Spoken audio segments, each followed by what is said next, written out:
vision. Wake up, I gotta go get it. Wake up, I gotta go get it. Ladies and gentlemen, what's going on? Welcome back to another episode of College Couch Podcast. Javaris Harris, Stackz Delbridge, forever in the building. Brother, what's going on with you? How you feeling? What's going on, man? What's going on? Lovely day to be a college football fan. I'm good. As always, brother, as always, it's always a lovely day, year, month to be a college football fan. So we're not gonna waste any time here. Phenomenal week 9. Again, still can't believe we've gotten this far within the college football season. Like maybe 3 or 4 weeks left, and then we get into bowl season, and then as well as we got another week until the college football playoff rankings come out. So that's going to be a big thing too as well. So, but yeah, we're not going to waste any time. Let's get into these games that we had lined up for you guys. Let's start off with this Alabama-Mizzou game. Mizzou coming in after a win against your boys, the Auburn Tigers. Right. And Alabama playing whoever they play against, just cruising past them.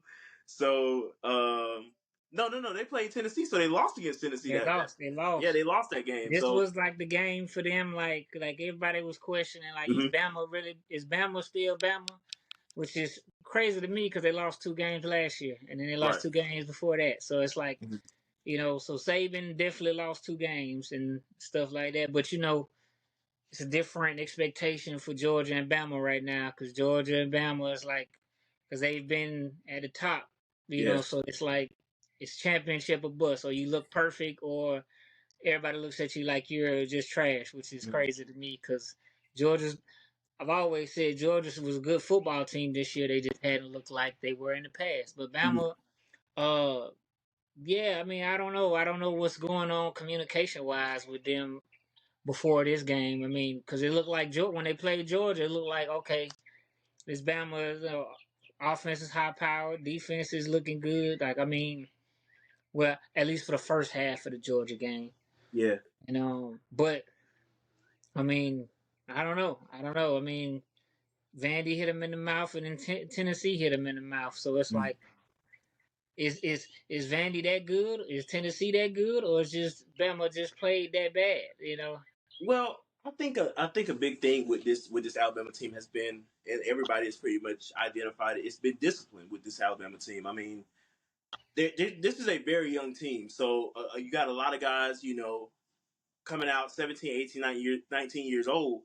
So there's a lot of maturity growth. I mean, growth, maturity, and the lack of. So is this team bad? No, I don't think they're bad, but they still have a lot of growth to do. And luckily, with this being Coach DeBoer's first season, and a lot of these guys, freshman, sophomore, junior year, there's still time to grow with your coach as well. So, for the seniors that are about to graduate or go pro, this is like their last hurrah. So they're trying to pretty much just get the scouts in order to, get the looks that they need and all this, that, and above. So, but no, I don't think this team is bad. I mean, they're bowl eligible, so I think that was a big thing, with this team.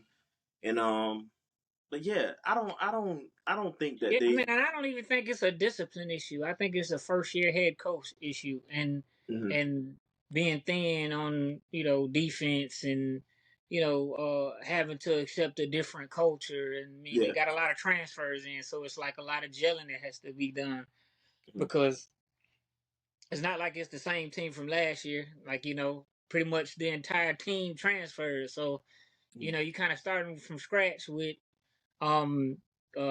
personalities that haven't learned to mesh yet. Like, and then you have your star receiver is a freshman. Like, I mean, and he's still 17. So I mean, which he's good. Don't get me wrong, but you got to get those that chemistry built. Right. But I don't think I think DeBoer is gonna be fine. I mean, this is his first year. I mean, people just forget that. Like, he said, "Oh, he's not Saban." Well, Saban wasn't Saban until he was Saban. Right. Like, I mean, because the first year, I mean, it looked like they just gonna be a regular team. But then after that, it's like, oh, Saban burst onto the scene again. It's like, as Saban. You know what I'm saying? So I mean, DeBoer, his record speaks for itself, and I think that coming from where he came from to the SEC is different. Luckily for Saban, he went from SEC to NFL back to the SEC, so he understood how the SEC operates. Meaning, like he understood that the stadiums were louder, were crazy, and you know what I'm saying, and how to recruit within the SEC and all that type of stuff. So yeah, the board that's just a learning curve that he had to get over for this year. But it's still the hope is still not lost. Like you know what I'm saying. Like you still, if you finish out strong, yeah, you probably won't make uh SEC championship, but that doesn't mean you still ranked number 15 or whatever. So you still have an opportunity to crack into that 12 spot. So I mean that's the beauty about this year. Now had it been last year, heck yeah, all hope is lost. But this year is it's a new era, so hope is not lost. Like I mean, hope is not lost for a lot of teams. So I think, we're gonna get everybody's best this last month of regular season play. So I think this is really when of course we've been getting a lot of good football, like you said, but this is where the real football is being played because everybody's going to be fighting for those top 12 spots. Right. But also, I do want to kind of talk about a little bit of this of the game as well. Brady Cook gets hurt again. Of course, I had already been telling you I don't think he'll be 100% coming into this game against Bama. Oh yeah, he wasn't 100% finishing against us. So. Absolutely, and I mean, backup Drew Pine comes in, 3 picks. I think this game was kind of at its end before it even began. To be honest with you, but yeah, just not a good showing from this Mizzou team. Really, just dealing with injuries, kind of going into the bottom half of the season. Of course, still 6-2, bowl eligible. They're 21, so they may not make it into that top 12 picture. But it was a lot of hope and promise with this Mizzou team. I mean, you had Brady Cook returning, you had Luther Burden returning, you had DOE's returning. So you had all these studs coming back, and then you add on with the running back Nate Noel. So you had all these guys that really, could make something happen for this Mizzou team, and it just didn't look that way this season. So, you hate to see it because a lot of these guys are probably going to be draft eligible by the end of the season. So, where did this Mizzou team go by the end of the season? I mean, it's really hard to tell. So, yeah, man, I hate that. I hate that for them because they were a really underdog team, especially last year, but really this year because a lot of people had high hopes for them. But that Texas A&M loss was really like the downfall for this Mizzou team. Well, I mean, I don't think it was the downfall. I think it's how do you the teams that win are one of two options: are the team that stay the most healthy, and the team that has great backups, if not healthy. So, I mean, that's been for instance, when Georgia won the championship. I mean, first time. Don't get me wrong, well deserved, well earned, but Bama was hurt. So, you know what I'm saying? Like, I mean, they lost their top receiver and they lost their second option. You know what I'm saying? So it's like really no. It's hard to come back from that, like especially for offense. Like your defense can be as great as they want to be, but if the offense can't put points on the board, it's harder for the defense to put points on the board and continuously make stops when the other offense is explosive. So yeah, I don't think it was necessarily a downfall, but getting your quarterback being hurt is a big position to fill because that's why they people don't treat it lightly. Like they don't take the quarterback position lightly. Like I mean, a lot of people ask for people to be subbed out and stuff like that, but your first option usually is your best option for a multitude of reasons: maturity, accuracy, composure. So I mean, those things that don't necessarily stand out on the box score or the stat sheet. That's what you get in a starting quarterback, and they lost that in Brady Cook. So, if you notice that game, he started off, he wasn't hot. They were keeping up. With Bama. But then when they lost him, it was like instant change, because that's the leader of your football team. That's the guy that's got you to this point. Right. So, I mean, it's unfortunate, but that's the name of the game. You either have the next man up that's good, or you stay healthy. That's with all championships from high school to college to pro, all of that. So I mean, it's just like with Bama. They've been hurt at the DB position. They're real thin at that position. So when one goes down, it's hard to fill those spots because you got to shift guys around because certain people can't play in the slot that well. I mean, it's a lot that goes into it. So I mean, Mizzou. I mean, I think Mizzou they'd be good. I mean, I know they're not gonna make playoffs, but uh, they'll be all right. I mean, at least they have a bowl game. Yeah. Because that's hard for a backup to jump into that position. 100%, and I mean, especially for someone that doesn't really get a lot of play time, like you said, right, in-game reps, right. And I mean, and it's so funny because I had mentioned to you, and I made a post about this. It was almost like deja vu when the backup for Tennessee came in for that one play when Nico got hurt, and he threw that pick right to Malachi Moore, and then Drew Pine comes in, throws it right back to Malachi Moore. So it was definitely one of those moments like, oh my, like what is this a repeat of offense happening? And it was. So just goes to show Alabama secondary really, really stepping up, and taking advantage of those type of opportunities when backups do come in, and really getting them out of their comfort zone. So I mean, this is really kind of still up in the air. I mean, this is really one of those opportunities where it's just like, all right, now we're just kind of seeing how this season is going to kind of wrap up for a lot of these teams, especially again with that top 12. Right. I mean, now you kind of see what you got for next year. Mm-hmm. Because I mean, I'm pretty sure none of the big guys are gonna play in the bowl game. Yeah.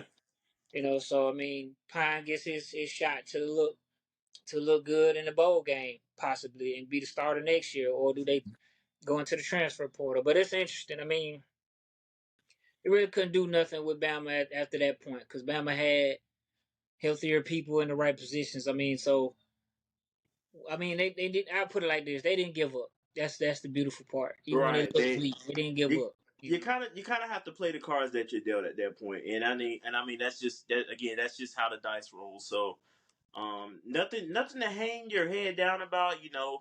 It's unfortunate you kind of were picked as the homecoming game for Alabama. So, again, you kind of hate to see it. So, but yeah, man. But let's go ahead and move on to this Texas Vandy matchup, man. How about Vandy, bro? That man at home to only lose by 3 to a number 5 team. That's not bad. Yeah, but that just goes to show you what we've been saying. Yeah, because everybody wanted to clown Bama for losing to Vandy because it's Vandy and Vandy's history of not being that great in past seasons. But this is a different team and a different time.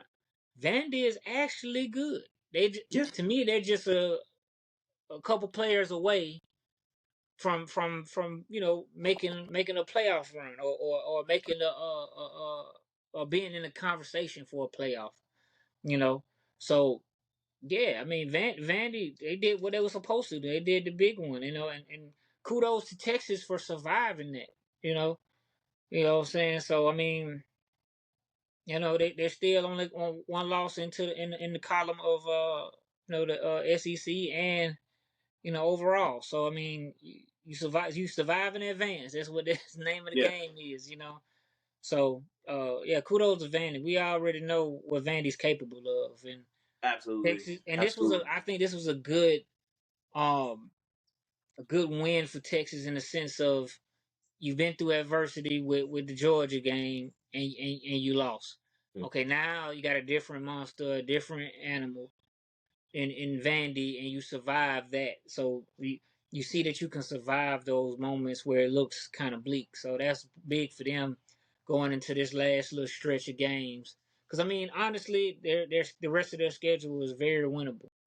And they're still in the picture for the playoffs. I mean, and they're very much in the conversation for possibly a SEC championship run. So I mean, just depending on, of course, how Georgia is, because right now I think A&M and Georgia are right there 1 and 2, just based off of points for Georgia, and things like that. But Texas is right there in the mix. You lose, but luckily for them, they lost to a very good Georgia team, and that was ranked, top 10. So that's a loss you can live with, because you're gonna see them again, or you're gonna have an opportunity to play for what matters the most, which is the championship. So exactly.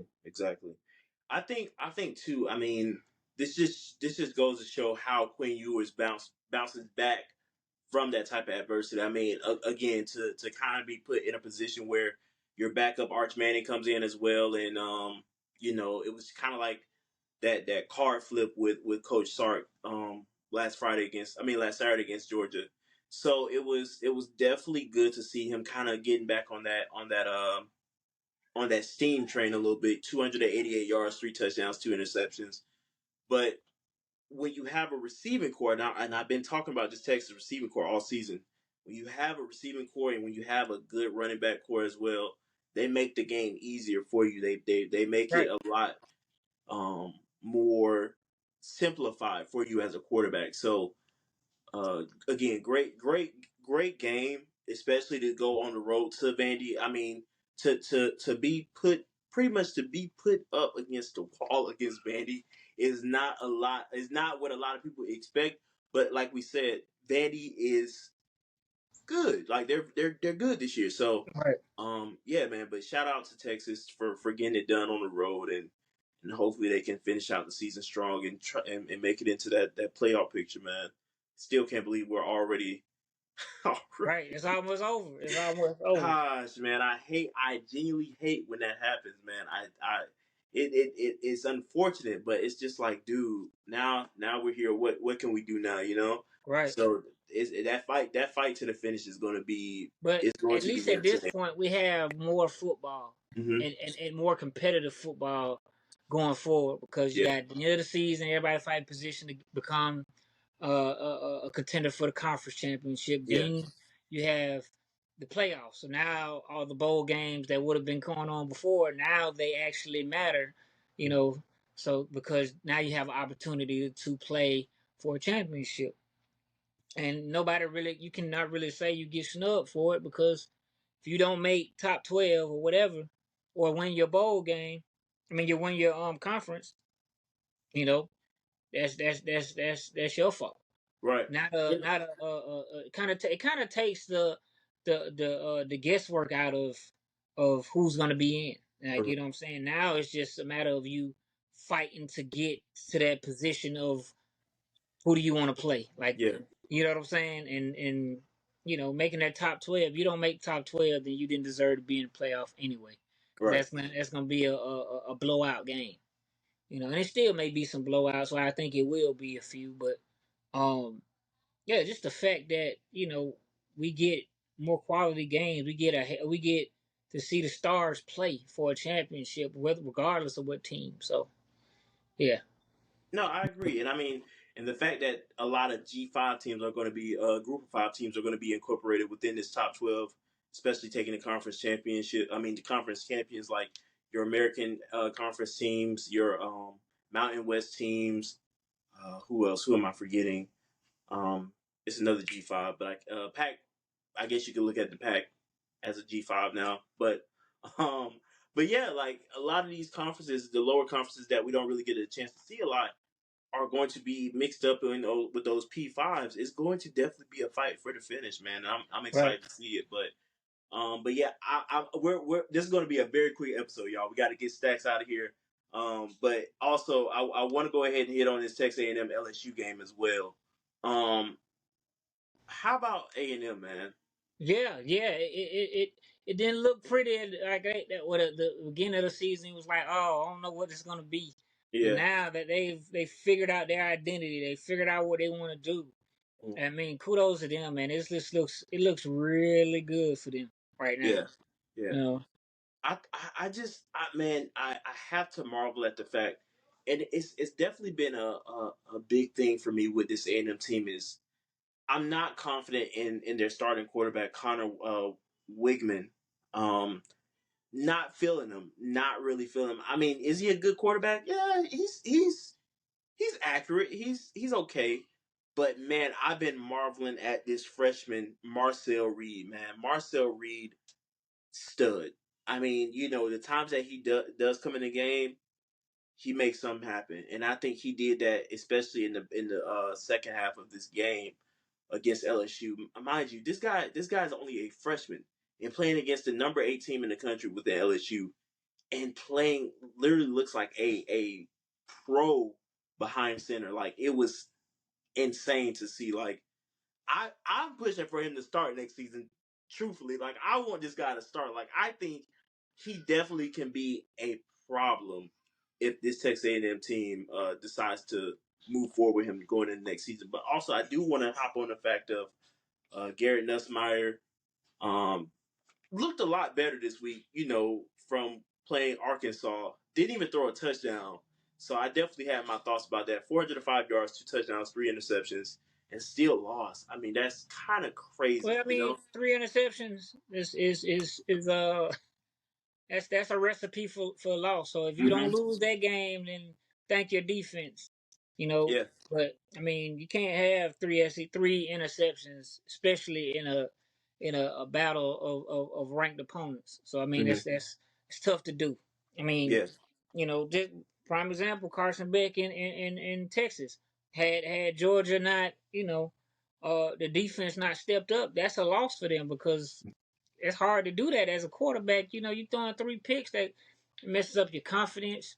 You giving them extra possession because I mean, if Texas run that touchdown back that he threw that last pick on, we might be having a whole different conversation about who's the top of the conference and who's the top of the football world right now. So Texas still remains number 1 had he ran that touchdown all the way back. So, I mean that pick all the way back. So I mean you can't throw 3 interceptions and expect to win.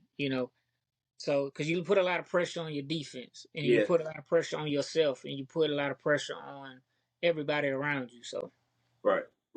And I think Lavian Moss too, on that Texas A&M side of the ball, man, running back, one of the premier running backs of the SEC, alongside your boy, the king of the rushing yards right now, Mr. Jarquez Hunter.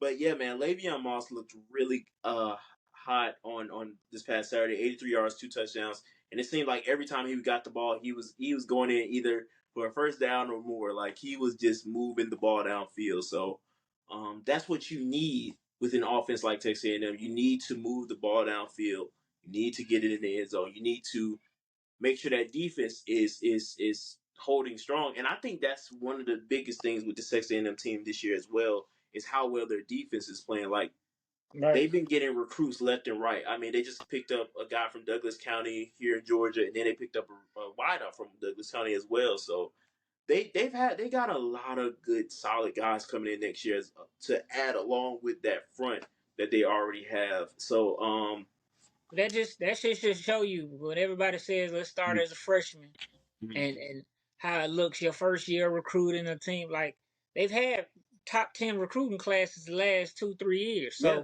So you are now seeing those players blossom into who they're gonna be. You know what I'm saying?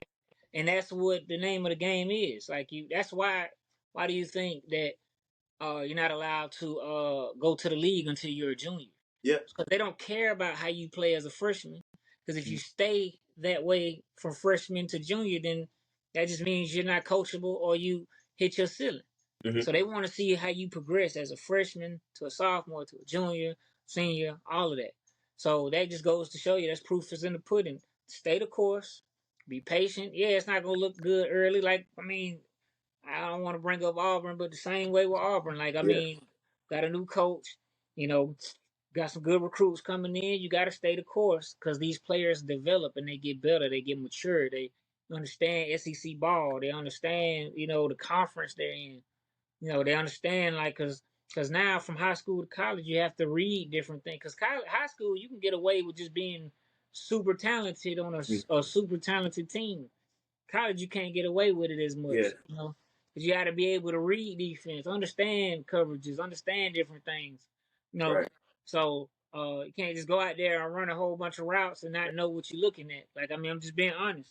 No, You you're right. And the know, thing is, it's so funny because the thing is, I thought about Devin Miles from the movie Drumline not being able to read music, but he was talented. You know what I'm saying?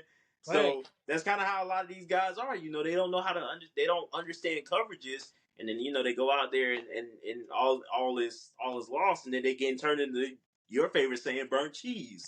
right, So yeah, it happens. It happens a lot frequently than we think. So that's a perfect thing to hit on. So, yeah, two teams that could possibly make it into the top 12, maybe. right. It's really still up in the air, but yeah, I say move along. You got anything else on this game? No, that All was right, it. hey, listen, our last game, Colorado Cincinnati. Colorado is now bowl eligible. Yeah, Who would have thunk it? and now is the time you can start talking a little jump. You start winning some games. You Yep. proving everybody wrong.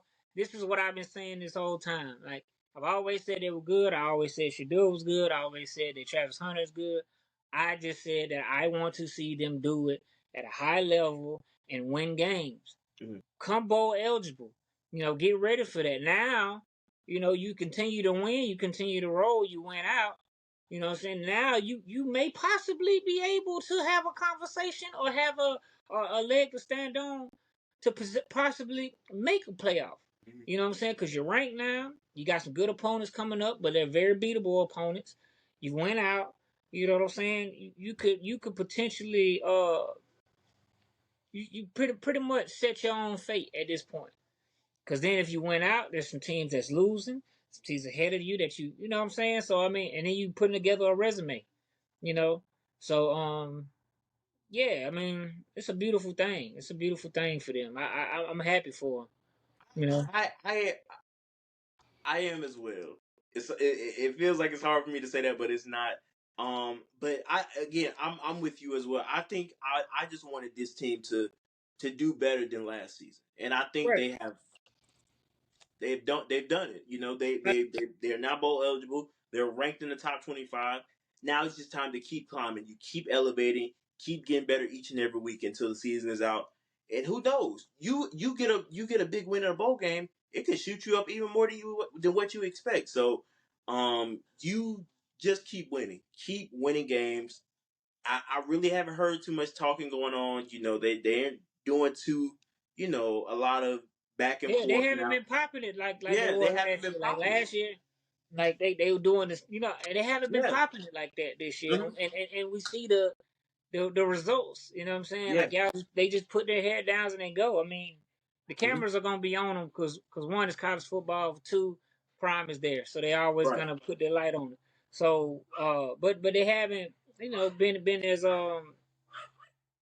vocal as they were last year. Mhm. And that's what I always said. I'm fine with you being vocal and talking junk and flexing on everybody, but put together a resume, win some games, win in fashion. Don't just win by 3 points every game. Don't just Yeah. win by one touchdown every game. Put some points on the board because y'all have the talent. You got the Websters, they are great. You have Horn, who is great. You have a unicorn in Travis Hunter, and then you have Shador Sanders, who is great. So Yeah. there's no excuse to not be great. So and then you have a great coach in Prime. I've always said I thought Prime was a great coach. But it takes time to build a program, especially when that program has a losing resume, meaning that they don't compete with the big dogs like on that big level. So yeah, happy for super proud, super happy. Yeah, man. I think I took the words right out of my mouth. I mean, again, when you get the job done, a lot of that talking and stuff that you did last season goes out the window. You finished with 4 wins last season, so 2 wins, 2 more. But 5, but okay, 5. I'm sorry, I'll give credit where it's due. 5, but now you got one more win than last season. So now again, this comes with putting your head down, attack it each week like you need to, and you get the job done. So, kudos to Colorado. Congrats, you did what needs to be done. So now you can become bowl eligible. Now you're bowl eligible. Now you get to figure out who you're gonna be playing in the bowl, where you're gonna be playing. So yeah, hey, keep getting the job done. Let's look forward to next week. Now we're at our predictions, brother. Listen, we told y'all we gonna get y'all out of here today. So all right. So of course we're gonna save the best two for last. 12 p.m. Eastern Saturday. ABC Duke Miami. Who you got? Got Miami, man. I like the way Cam Ward is commanding the offense right now. Yeah, I do as well. Defense is suspect as I don't know what, but Cam Ward commanding that offense. Yeah, definitely enjoying what Cam Ward is doing right now. They're really playing some solid football. Like you said, that defense is, man, step it up. Like, oh my goodness, you cannot let Duke get into this game. I mean, there's just no way possible you can let Duke get into this game. Oh, shout out Malik Murphy for and that's his name, Malik Murphy. Yeah, Malik Murphy, the transfer from Texas. Played backup a lot at Texas, and now he's playing pretty good. I love to see it. Solid guy, man. I was really rooting for him at Texas, but I understand when Riley Leonard transferred over to Notre Dame from Duke, so he went into Duke and took that starting job. And hey, man, he's been doing what needs to be done. But I do not have him winning this game Saturday. Oh no, by no stretch. Sorry to break it to you. 3:30 Saturday, CBS. Number 1 Oregon versus Michigan. Who you got? I got Oregon because Michigan, man, they can't throw it in the ocean. Yeah, quarterbacks are really struggling this year for Michigan. Dylan Gabriel looking solid. Tez Johnson solid. Jordan James solid. All man, just some just guys on both sides of the ball. This year is Oregon's race to lose right now. Right, for sure. Right now. They're in that top spot, which is what they wanted. So now it's that's what I'm saying, and this is, I mean, and they've been playing like Dylan Gabriel. You shut me up. You know what I'm saying? Because I've always been a critic of him, but you shut me up. I love to see it. I love to see it. Yeah, like I said, I have Oregon. I think Oregon really comes away with this game.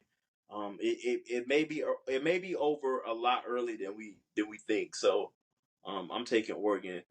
3:30 p.m. Eastern, ESPN, Texas Tech versus number 11 Iowa State. Two teams that we really haven't talked about a lot on the pod, but I definitely have. This is a rough one because I know there's a Texas Tech fan out there that's going to give me slack if I pick Iowa State, but I think Iowa State is the stronger team right now. Yeah, take the slack. Be real. I mean, you know. just taking. Iowa State has been really good in recent years, especially staying in that top 25. So yeah, I think I'm gonna take Iowa State this game. Yeah. I'm gonna take Iowa State. That's who I predicted too. Yeah. Okay. I think we're on the same. I think we're on the same page. 3:30 p.m. Saturday. Peacock 13 Indiana versus Michigan State. Who you got? I got Indiana. Indiana's been playing some good ball. Another Saban hire, if I'm not mistaken. Coached under Saban. Was that's the guy? Yeah, I want to say that he coached at Cincinnati when Desmond Ritter was there, but I want to say I'm wrong. I can't think of the coach's name right now. Yeah, what I'm saying is he was still from the Saban tree. Fickell. Yeah.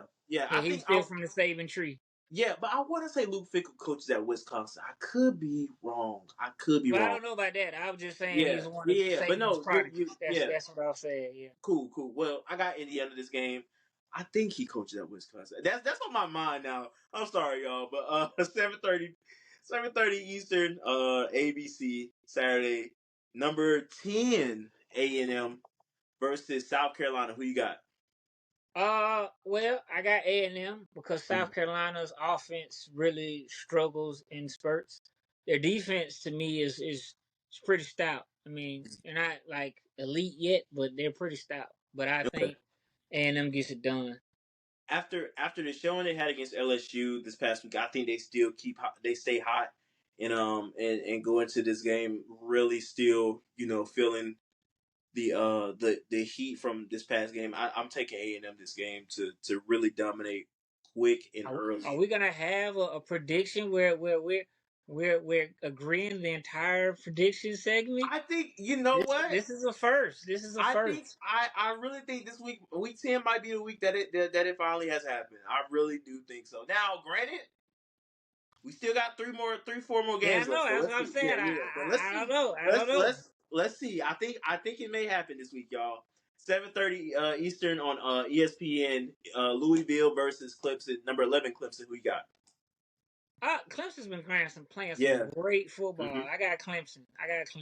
Yeah, I can't deny that. I'm taking Clemson.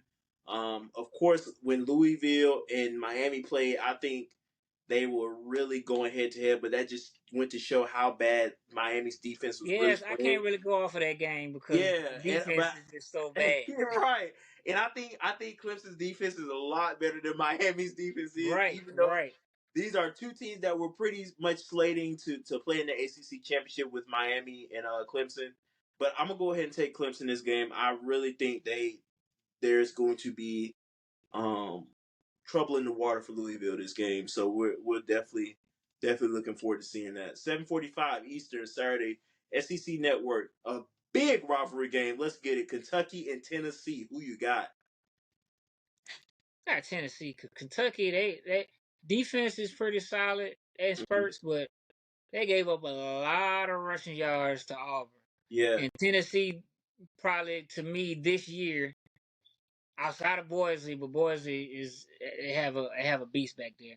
Mm-hmm. But outside of that, they have the best schemes for their running backs. So I think Tennessee spreads it out and lets their running backs go to work because, we ran all over.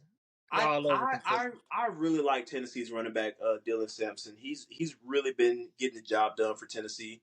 I'm gonna take Tennessee this game. Really like Tennessee. Really want Tennessee to get this job done. Because man, I'm just gonna be honest with you.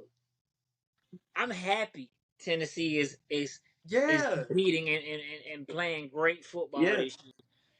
I just hope, and you're gonna hate this, that they compete against Georgia. I'm not saying win. I just hope that they compete. And as a Tennessee fan out there that I love dearly and hold dearly to my heart, I love them as well. But I don't think that'll happen, brother. But hey, I don't know. I mean, the way this season has been going, the teams we expect to compete, don't compete, and then the teams that we don't expect to compete, compete. So it's like, you know what I'm saying? But anyway, I got Tennessee for that game. I really think Tennessee comes out this game, and I mean, dude, they coming out in them black unis, and I hate orange, but them black unis, some serious. And man. Shout out to their promo team, whoever's over there, promo videos. What a way to break that you got the black unis. Speaking of that, there's a guy that I follow from Tennessee's media team named Noah. And I definitely want to give him a shout out because he kind of gave a behind the scenes of how they did the video, and man, they put in some work. I might want to get him on the pod one day. We'll have to see about that. I may have to reach out, but yeah. Knowledge from. I'm all right. Like, hey, can you possibly get a video for Coach? But anyway, 8 p.m. Eastern Saturday. Oh, he didn't think that was funny. All right. 8 p.m. Eastern on Saturday, ACC Network. Number 18 Pitt against number 20 SMU. Who you got? I want SMU with the upset. I'm really taking SMU up with the upset as well. Huge fan of running back Brashard Smith. That guy is a workhorse, and definitely has been on the radar this season. And it's so funny. It was my buddy who actually put me on to him. But yeah, Brashard Smith, running back for SMU, dog, really underrated dog. So I think SMU comes away with the upset. But man, Pitt's defense has looked ridiculous this season. Oh, this is gonna be a game to watch for sure, man. For sure. God, that's a game. Yeah, I take SMU with the upset. All right.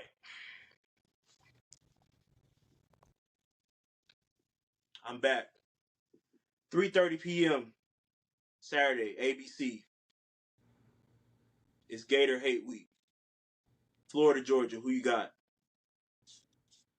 I mean, I got Georgia, but I'm expecting Florida to play like they have nothing to lose. That's one thing. Okay, I can definitely agree with that. Because one thing about Florida, like you said, they don't have nothing to lose this season, but also their fans just do not care at this point. They are so ready for Well, this. Florida fans are they're gonna troll Georgia Yeah, regardless because that's just the game of all game. Like I'm just be honest with you. If you could, if they pull, if, not saying they will, I got Georgia for this one, but if they were to pull this game out, yeah, that gives Florida so much joy and hope for the future. yeah. Because it's like, I mean, it's a slap in the face because you couldn't get it done for the other teams, but Right. it's almost a beautiful thing. Like if you can beat Georgia, that gives you promise for the future. So that lets you know you have the right players and you can win in that atmosphere. But I and I think they're gonna play their. I think they're gonna play their tails. I just think Georgia's yeah. gonna be too much for them I will say defensively. this. I think the offense may struggle. Mm.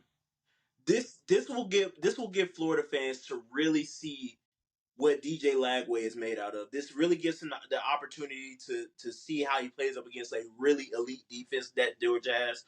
And I mean, don't get me wrong. I think DJ Lagway is a great quarterback moving forward. From Graham Mertz. But one thing that Georgia struggles with is mobile quarterbacks, and DJ Lagway is a mobile quarterback, like mobility out of this world. So I don't think they get the job done, but I think they kind of also don't think they'll get the job done. But I definitely expect DJ Lagway to probably give a little issue to Georgia's defense. But yeah, we'll see. But I got my boys. Them boys better handle business come Saturday. For sure. And I ain't gonna say it no more. That's it. All right, 12 p.m. Big bro. One of the biggest games this season. Why is this a noon kick? For Yeah, I didn't understand that God, either. bro. It should have been a night game. I mean, this was the perfect opportunity to have the Penn State whiteout game, and you make it a noon kick. I mean, every dang network has made this game their game of the week, and it's a noon I kick. I would have switched them for South Carolina and what you call it. Just to Well, yeah, but at the same time, it's on Fox, so whatever is playing on Fox at 7:30 could have probably been pushed up. Whatever it's gonna go on. So I don't know, but anyway, number 4 Ohio State and number 3 Penn State.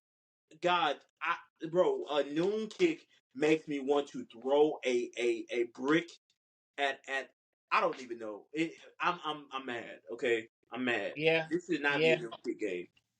But I think Ohio State pulls this one out just because of Franklin's past because he can't get past Ohio State and Penn State. This would be their first true test. Mm-hmm.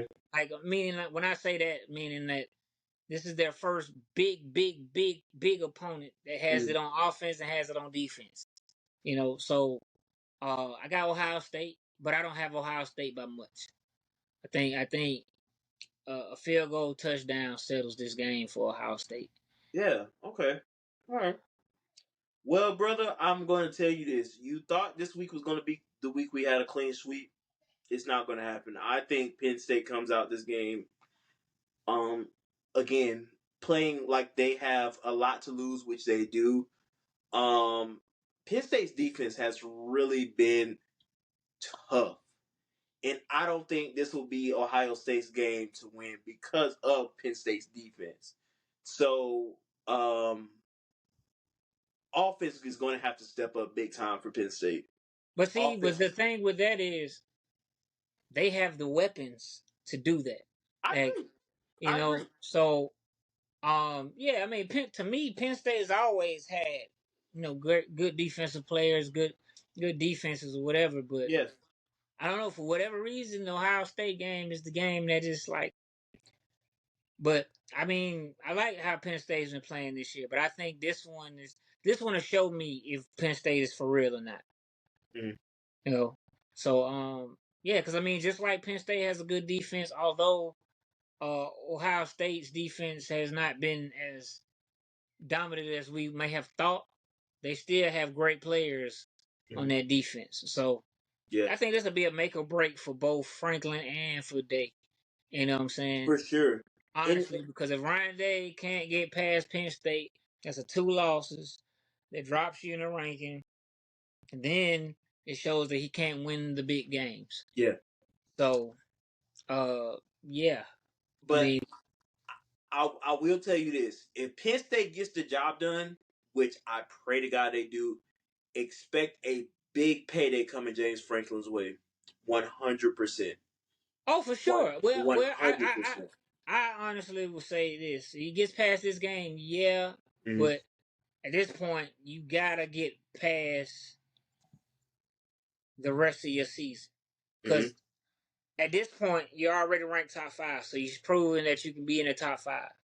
Okay, and then you beat Ohio State. Okay, you've proven you can beat Ohio State. Now that means nothing if you don't compete for a championship. And I'm not just saying make playoffs. I'm saying win playoff games. I'm not saying, I think they're gonna make the championship, but it's kind of like for him to save his job, in my opinion, or to get that big payday, he kind of have to make the championship. I mean, because what other time is gonna have to get that run? Like, I mean, we've seen it happen before, that teams that we didn't expect to make the championship, they are never to be heard from again the next year. You got Washington, you got TCU, you got Cincinnati, So, I mean, we'll see how it goes. Yeah. We'll see how it goes. But I got Ohio State. All right.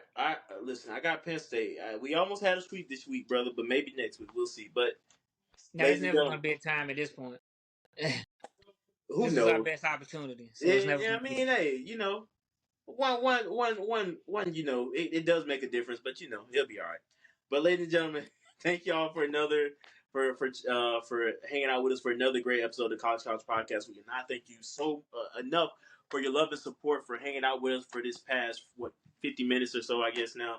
But thank y'all. I can never say it enough how much we appreciate you guys. We love y'all. Continue to like, comment, share, subscribe, all the above and more. Yeah, that's all I got. Also, college basketball on the way.